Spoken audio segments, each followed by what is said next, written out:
Assalamualaikum warahmatullahi wabarakatuh. Perkenalkan, nama saya Maisarah, mahasiswa dari Prodi Biologi Fakultas Sains dan Teknologi Universitas UIN di Banda Aceh. Pada kesempatan kali ini, saya akan menjelaskan hasil rangkuman dari Dance of Water Ocean Current. Secara umum, air laut selalu melakukan pergerakan yang dikelompokkan menjadi tiga, yaitu pertama ada gelombang laut. Gelombang adalah gerakan massa air secara vertikal atau naik turun. Gelombang disebabkan oleh adanya angin.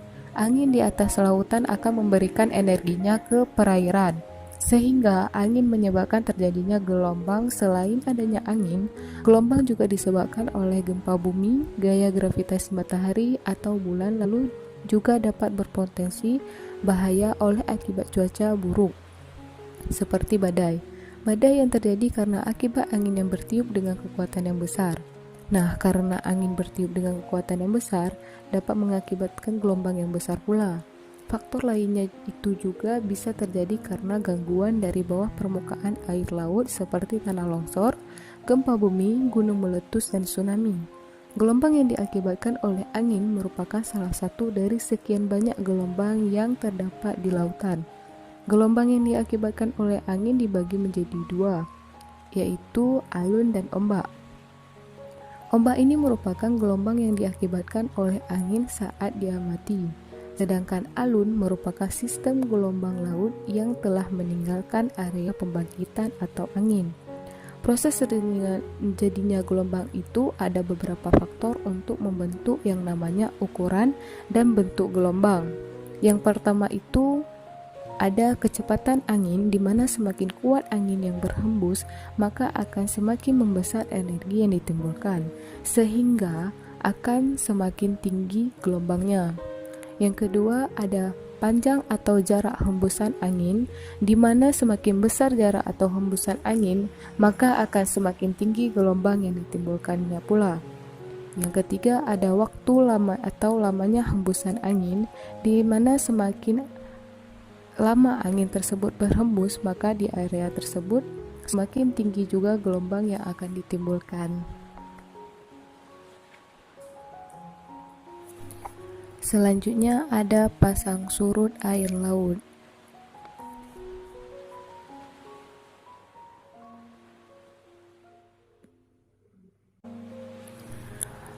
Gerakan air laut yang juga disebabkan karena adanya pasang surut, di mana gejala pasang yang disebabkan oleh gaya tarik bulan, gaya tarik matahari, dan gaya sentrifugal bumi. Sebenarnya massa matahari itu lebih besar daripada massa bulan, dan gaya tarik matahari lebih besar daripada gaya tarik bulan.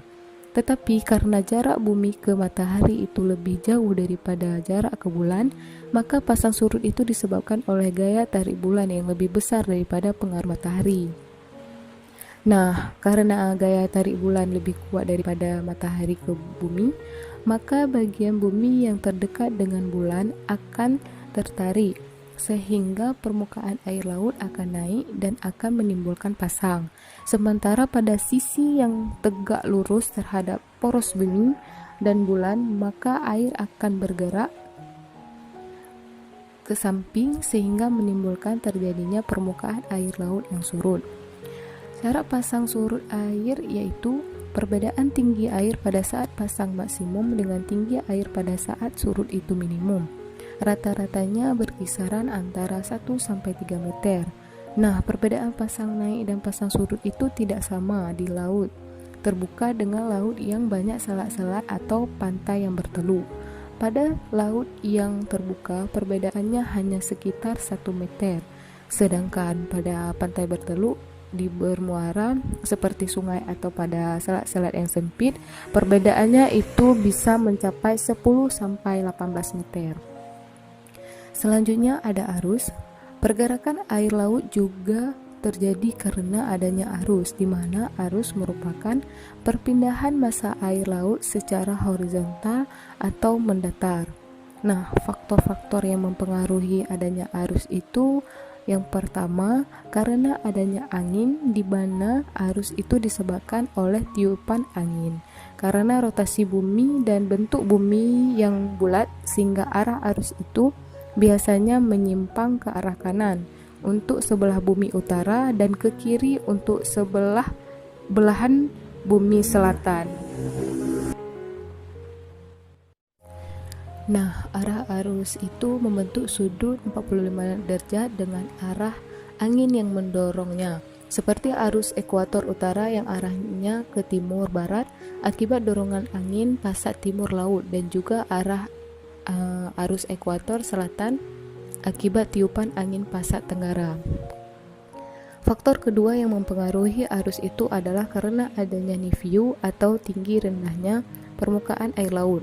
Yang ketiga, ada arus yang disebabkan oleh perbedaan temperatur, salinitas, dan juga kepadatan air, di mana karena perbedaan temperatur akan mengakibatkan perbedaan kepadatan air sehingga dapat menyebabkan perbedaan pada salinitasnya pula.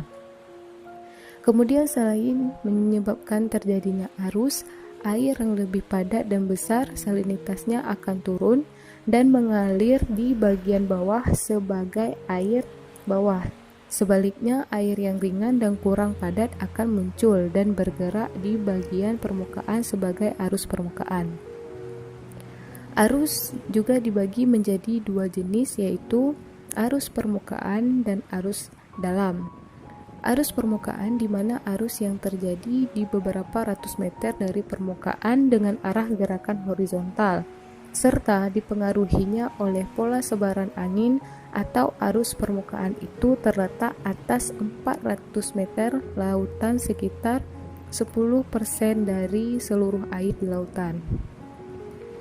Yang kedua, ada arus dalam, di mana arus yang terjadi jauh di dasar kolam perairan. Arah pergerakan itu tidak dipengaruhi dengan adanya pola.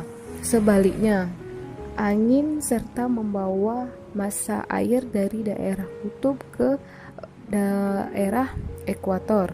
Atau arus dalam ini bisa dikatakan arus termal, di mana 400 meter dan membentuk 90% lautan. Sekian rangkuman dari saya tentang Dance of Water Ocean Current. Lebih dan kurang saya mohon maaf. Sekian, assalamualaikum warahmatullahi wabarakatuh.